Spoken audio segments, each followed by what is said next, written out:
여러분 안녕하십니까? 8명의 사상자가 난 대전 현대아울렛 화재 참사는 지하 주차장에 쌓여있던 종이 상자 등이 불쏘시개 역할을 한 것으로 추정되고 있습니다. 그런데 앞서 이런 화재를 우려해 하역장으로 쓰이는 지하 주차장 적재물을 치워달라는 요구가 있었다는 화물 운송기사의 증언을 확보했는데요. 이번에도 역시 대형 참사를 막을 기회를 놓친 건 아닌지 안타깝습니다. 김태욱 기자 단독 보도입니다.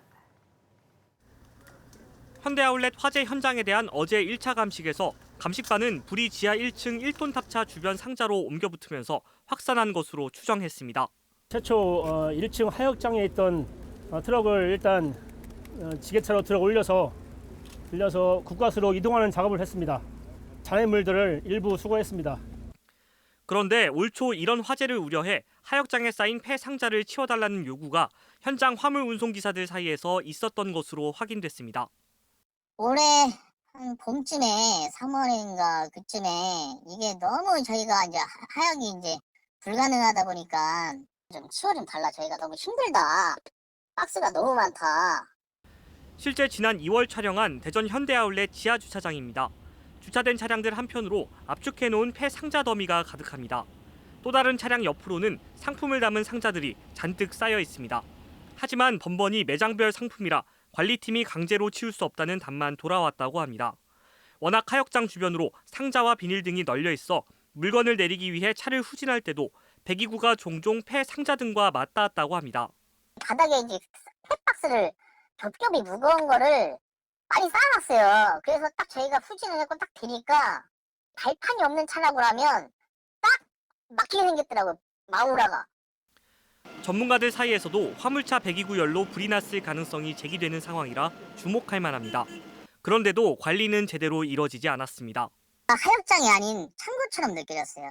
정리도 하나도 안 되고서 그냥 막 집어 던지고 그냥 버리는 식이에요. 관리 부실로 참사가 빚어졌을 가능성이 제기된 데 대해 현대백화점 측은 적재된 상품은 이점 매장의 자산이라 강제로 치울 수 없지만 수시로 업체 측에 정리를 요청했다고 밝혔습니다. 하지만 물건을 치우지 않는 매장에 불이익을 통보하는 등 관련 매뉴얼이 있는지에 대한 질문에는 답을 듣지 못했습니다. 현장을 매일 드나들었던 화물 운송기사의 마지막 말이 사무칩니다. 치웠으면 이렇게 사람들이 순식간에 다 죽었어요. 치웠으면. MBC 뉴스 김태욱입니다.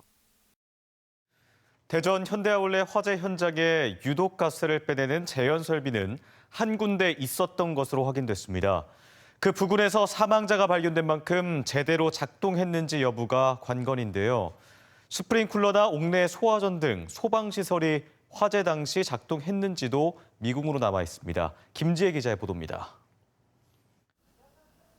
대전 현대 프리미엄 아울렛 지하 1층 발화 지점에 있던 1톤 트럭이 견인차에 실려 사흘 만에 힘겹게 모습을 드러냅니다. 화물을 실는 탑차 부분은 모두 불에 타 사라졌고 앙상한 뼈대만 남아있어 당시 화재가 얼마나 심했는지 짐작해야 합니다. 트럭은 대전과학수사연구소로 보내져 정밀 감식에 들어갔고 화재 참사 원인을 밝히기 위한 2차 현장 감식이 진행됐습니다. 감식단은 지하 1층에 드론을 띄워 현장을 수색하고 화재 당시 스프링클러와 옥내 소화전 등 소방시설이 제대로 작동했는지 등을 중점적으로 살폈습니다. 물탱크는 정상 수위에 올라가 있습니다. 사용을 하고 나서 다시 채워진 건지 아니면 안 채워진 그게 사용을 안 한 건지 그건 확인을 해봐야 됩니다. 요구 기록을 대조를 해서 그 정상 작동 유무를 밝히겠습니다. 아울렛 도면을 분석한 결과 연기를 빼내는 제연 설비는 사망자가 발견된 여자 휴게실 부근 한 곳에 설치된 것으로 확인됐는데 화재 당시 작동했는지도 조사할 부분입니다. 스프링클러 등 소방 설비는 전자화된 기록이 남기 때문에 경찰은 압수수색을 통해 건물 CCTV 영상과 소방 설비 등 관련 자료를 확보하고 정확한 화재 원인 규명과 함께 위법 사항이 없었는지를 밝혀낼 방침입니다. 또 지난 6월 아울렛에서 이뤄진 소방 점검에서 보안 사항으로 지적된 24건을 조사하는 한편 관리 의무에 소홀함이 없었는지 아울렛 관계자 등에 대한 소환 조사도 진행하고 있습니다. 한편 이번 화재 참사로 숨진 희생자 가운데 첫 발인이 유가족들의 오열 속에 진행됐습니다. MBC 뉴스 김지혜입니다. 가로림만 해양정원의 미래를 그려보는 기획보도 마지막 순서입니다. 천혜의 자연 환경을 자랑하는 가로림만은 해양정원 조성을 계기로 치유의 공간으로 거듭나려 하는데요. 동양의 와덴해를 꿈꾸는 가로림만 해양정원의 청사진과 과제는 무엇일까요? 이승섭 기자입니다. 경운기 수십 대가 경쾌한 음악과 함께 드넓은 가로림만 갯벌을 내달립니다. 지난해 한국관광공사가 제작한 서산 관광 홍보 영상인 머드맥스입니다. 1년 만에 조회수가 3,500만 건에 이를 정도로 국내외의 이목을 끌었지만 관광객 유치로 이어지지 못했습니다. 갯벌과 바다가 아름답기도 하고 물범 같은 것도 나온다고 해서 딸이랑 여행에 왔는데 마땅히 즐길 거리가 없어서 조금 아쉽습니다. 가로림만은 지난 2016년 해양보호구역으로 지정된 뒤 3년 전부터 해양정원 조성 사업이 추진됐습니다. 갯벌 정원과 점박이 물범 전시 홍보관 등의 밑그림은 마련됐지만 사업의 예비 타당성 조사를 진행한 기획재정부가 3년 동안 결론을 내지 못하고 있습니다. 하지만 올해 정부 예산안에 설계비 35억 원이 책정됐고 국가의 지원과 관리 아래 해양 정원이 운영될 수 있도록 하는 법안도 상정돼 국회 처리를 앞두고 있습니다. 가로림만 국가해양정원은 이제 우리나라 1호 해양정원으로서의 지위를 갖는데 법령으로서도 규정될 수 있는 가장 중요한 위치를 선점할 수 있다고 지금 생각하고 있습니다. 세계적인 해양 정원으로 첫손에 꼽히는 유럽의 와덴해는 세 개 나라가 함께 갯벌을 되살려 특색 있는 체험과 교육 프로그램으로 연간 최대 8천만 명의 관광객이 오갑니다. 가로림만은 면적 대비 생물의 다양성이 와덴해보다 뛰어나다는 연구 결과도 있어 세계적인 명소로 거듭나는 데 손색이 없습니다.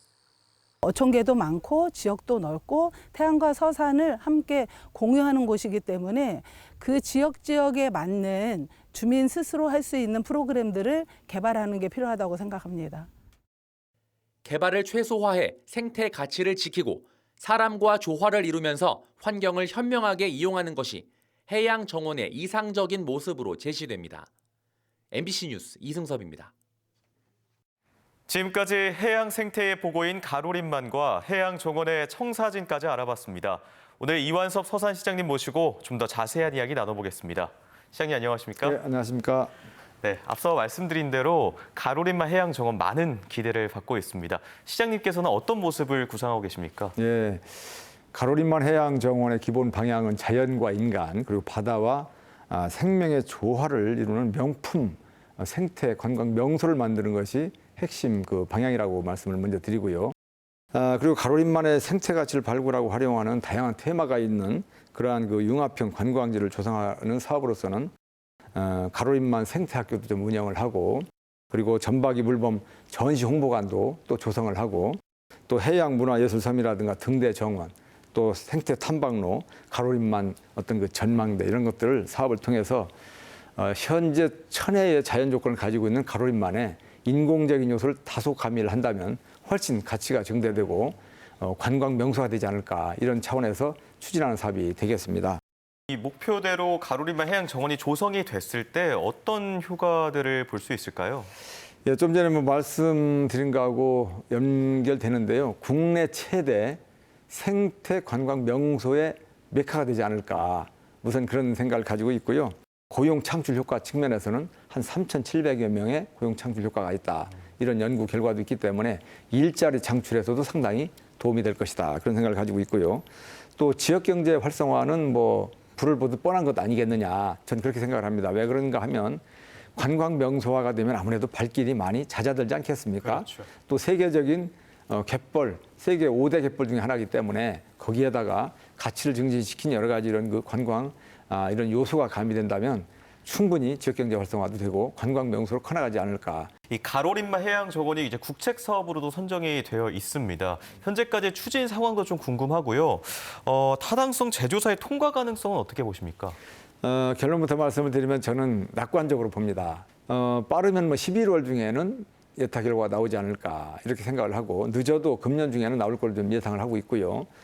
조건부 예산으로 35억 8,500만 원이 올해 예산이 편성이 돼 있습니다. 그렇기 때문에 예타만 통과가 된다면 사업이 바로 진행될 수 있는 그런 여건을 가지고 있기 때문에 저는 긍정적으로 보고 있습니다.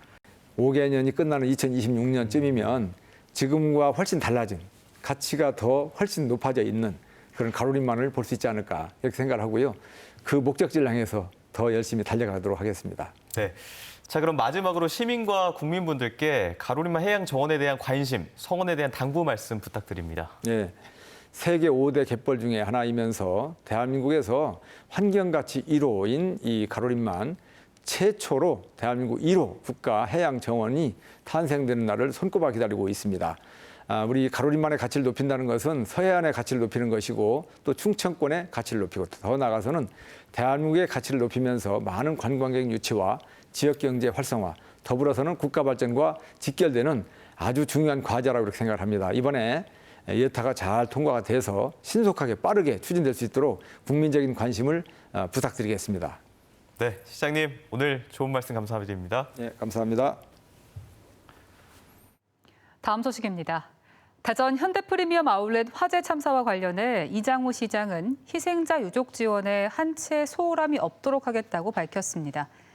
이 시장은 예기치 않은 화재로 많은 분이 희생되고 상인들의 손실이 발생해 매우 안타깝다며 대전시가 주도적으로 가능한 모든 조치를 하고 지원에 나서겠다고 말했습니다.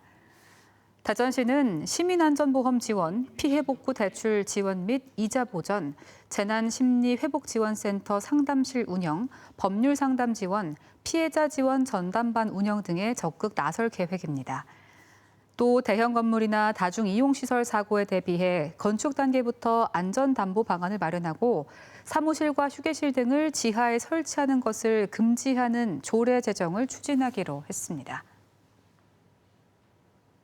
대전 지역 시민사회 단체들은 현대 프리미엄 아울렛에서 발생한 대형 화재로 숨진 하청 노동자들을 기리고 중대재해처벌법 적용을 촉구하는 촛불 추모제를 진행했습니다. 현대 아울렛 주차장 입구 옆에서 열린 추모제에서 참석자들은 숨진 노동자들의 명복을 비는 한편 철저한 진상 규명을 통해 최고 책임자를 엄정 처벌해 대형 참사가 재발하는 것을 막아야 한다고 입을 모았습니다. 전국 19개 시민단체로 구성된 지방분권 전국회의는 정부 세종청사 앞에서 기자회견을 열고 대통령 직속으로 신설될 지방시대위원회를 자문기구가 아닌 부총리급 행정조직으로 변경하라고 촉구했습니다. 이들은 지방분권과 균형발전은 지방 소멸과 공동체 위기 속에 직면한 국가 과제인 만큼 정부 전체 업무를 연계하는 포괄적, 총괄적 전략과 실행이 이루어져야 하는데 대통령 자문기구로는 단 한 부처도 지휘 관할할 수 없다고 강조했습니다. 지방시대위원회는 자치분권위원회와 균형발전위원회를 통합한 기구로 세종시에 설치될 예정입니다. 이상래 대전시의회 의장이 시의회에서 기자회견을 열고 UCLG 개최 사흘 전으로 일정을 계획해 논란을 빚은 제주도 시의원 연찬회를 취소하겠다고 밝혔습니다. 이 의장은 또 정례회 기간 중 집행부와 동반 해외 출장에 나서 비즈니스석에 탑승하고 2,300여만 원에 달하는 여비를 사용해 무리를 빚은 것에 대해서는 언론에 많은 비판이 있었다며 깊이 생각해 앞으로 유념하겠다고 밝혔습니다. 오늘 오후 4시쯤 천안시 서북구 성화읍의 한 공장 공사 현장에서 불이 났습니다. 불은 1시간 20분 만에 꺼졌으며 다행히 인명피해는 없었습니다. 경찰과 소방당국은 절단 작업 중 불이 시작된 것으로 보고 정확한 화재 원인과 피해 규모를 조사하고 있습니다. 앞서 새벽 2시 반쯤에는 서산시 동문동 주택에서 불이 나 집안에 있던 3명을 비롯해 인근 주민 등 9명이 긴급 대피하기도 했습니다. 충남도가 다음 달 열리는 계룡 세계 군문화 엑스포 기간에 코로나19에 대비한 특별 방역 대책을 추진합니다. 도는 응급진료소에 구급차와 자가검사 키트를 준비하고 실내 시설 소독과 환기, 관람객 사이 거리 두기에 신경 쓰기로 했습니다. 또 계룡시에서 코로나19 진단과 검사, 치료가 가능한 원스톱 진료기관 9곳과 먹는 치료제 지정약국 6곳을 운영합니다.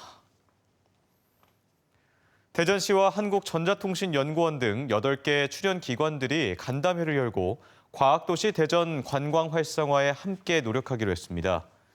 이들 기관은 과학을 주제로 한 다양한 관광 상품을 개발해 상품화할 수 있도록 기관별 홍보 내용을 논의하고 기존 관광과 차별화한 과학 투어를 마련하기 위해 연구기관들의 연구 성과와 홍보 대상 발굴, 관광 상품화에 주력할 방침입니다. 또 연구단지 내 여유 부지를 시민에게 개방하고 과학 관련 컨퍼런스 등을 통해 실생활에서 과학을 자연스럽게 경험할 수 있도록 할 계획입니다. 중부권 최대 바이오 기술 교류회 장인 2022 바이오테크 코리아가 대전 컨벤션 센터에서 개막했습니다. 모레까지 계속되는 이번 행사에는 170여 개 기업과 대학, 병원 투자사들이 참여해 바이오 기술 벤처 중심 오픈 이노베이션을 통한 동반 성장을 주제로 전시와 기술 교류 상담회, 투자 유치 설명회 등이 다채롭게 진행됩니다. 대전시는 이번 행사에서 창업기업 100곳과 일자리 창출 6,000명, 전문 인력 양성 1,000명, 기술 이전 10조 원을 목표로 디지털 대전환과 투자 유치 등을 추진할 계획입니다. 강력범죄 피의자 신상을 공개하는 경찰의 결정 기준이 모호하다는 지적이 나왔습니다. 더불어민주당 이해식 의원이 경찰청으로부터 받은 자료에 따르면 경찰 신상공개위원회가 열린 사건 가운데 3분의 1은 비공개로 결정됐습니다. 이 의원은 2년 전 당진에서 여자친구와 언니까지 자매를 살해한 30대 남성은 다른 살인사건보다 잔인하지 않고 2차 피해가 우려된다는 이유로 비공개가 결정된 사례가 있다며 피의자 신상 공개에 대한 명확한 기준과 규정이 필요하다고 주장했습니다. 대전이었습니다. 고맙습니다.